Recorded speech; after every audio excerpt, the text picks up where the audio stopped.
Assalamualaikum warahmatullahi wabarakatuh. Izin memperkenalkan diri, nama saya Evita Angelina Putri Juma.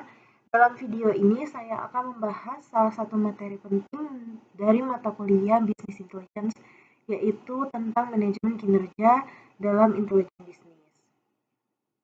Apa itu manajemen kinerja bisnis? Manajemen kinerja bisnis atau sering disingkat BPM, Business Performance Management, adalah suatu pendekatan yang membantu perusahaan untuk memonitor, mengukur, dan mengelola kinerjanya.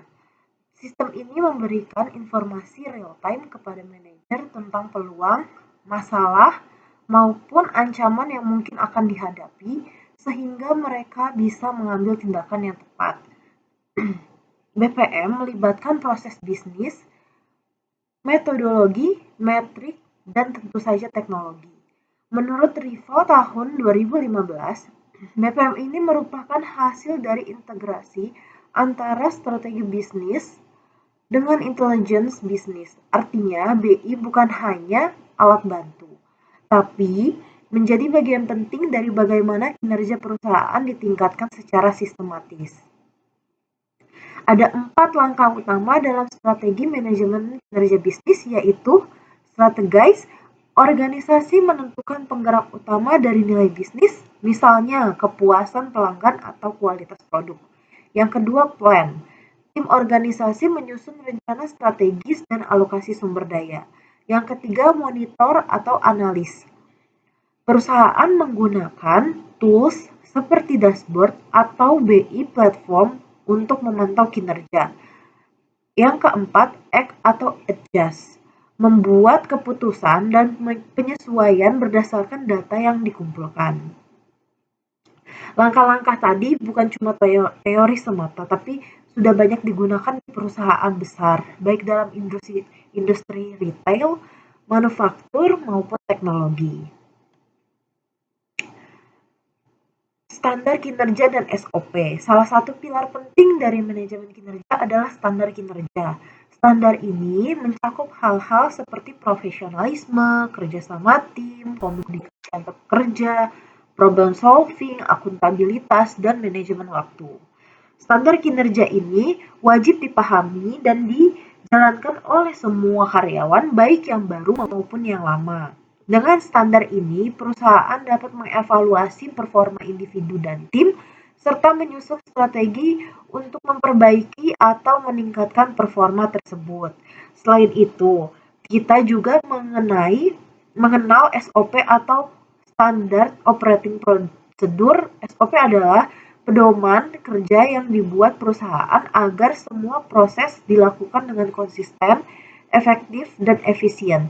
Dalam konteks BI, SOP membantu kita menjaga kualitas data, akurasi, laporan, dan efisiensi proses analitik. Strategi dan infrastruktur BI. Nah, agar manajemen kinerja berjalan dengan baik, maka strategi intelijen bisnis juga harus disesuaikan. Perusahaan perlu menentukan yang pertama, apa data yang dikumpulkan. Kedua, itu siapa yang bertanggung jawab dalam tim BI. Yang ketiga, apa alat atau platform BI yang dipilih. Yang keempat, dan bagaimana infrastruktur datanya. Apakah menggunakan cloud atau lokal. Arsitektur BI juga penting. Kita bisa menggunakan arsitektur 1 tingkat, 2 tingkat, atau 3 tingkat tergantung pada kompleksitas dan kebutuhan bisnisnya. Salah satu yang menarik adalah peran dashboard BI. Alat ini menjadi jembatan antara data dan pengambilan keputusan. Disinilah kita bisa melihat indikator-indikator kinerja utama atau KPI yang menggambarkan apakah strategi berjalan sesuai dengan harapan. Reward dan punishment. Manajemen kinerja juga tidak lepas dari reward dan punishment. Jika karyawan menunjukkan performa tinggi, maka penghargaan seperti bonus atau promosi bisa diberikan.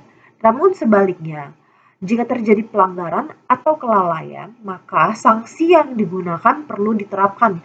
Tujuannya bukan untuk menghukum, tetapi agar tercipta budaya kerja yang profesional dan bertanggung jawab. Menurut Rifai, reward dan punishment yang diterapkan dengan adil akan menciptakan motivasi kerja yang lebih tinggi. Jadi bisa disimpulkan bahwa manajemen kinerja dalam intelijen bisnis adalah suatu sistem menyeluruh yang menghubungkan strategi, data, teknologi, dan manusia. Dengan pendekatan yang tepat, perusahaan bisa terus berkembang dan bersaing di tengah dinamika global. Referensi yang saya gunakan antara lain dari buku Business Intelligence oleh Emil Rifai Argananta dan jurnal-jurnal pendukung Ahmad Fauzi DKK 2022, serta dari materi kuliah sesi 14 Universitas Siber Asia tahun 2025. Terima kasih, mohon maaf bila ada kekurangan. Wassalamualaikum warahmatullahi wabarakatuh.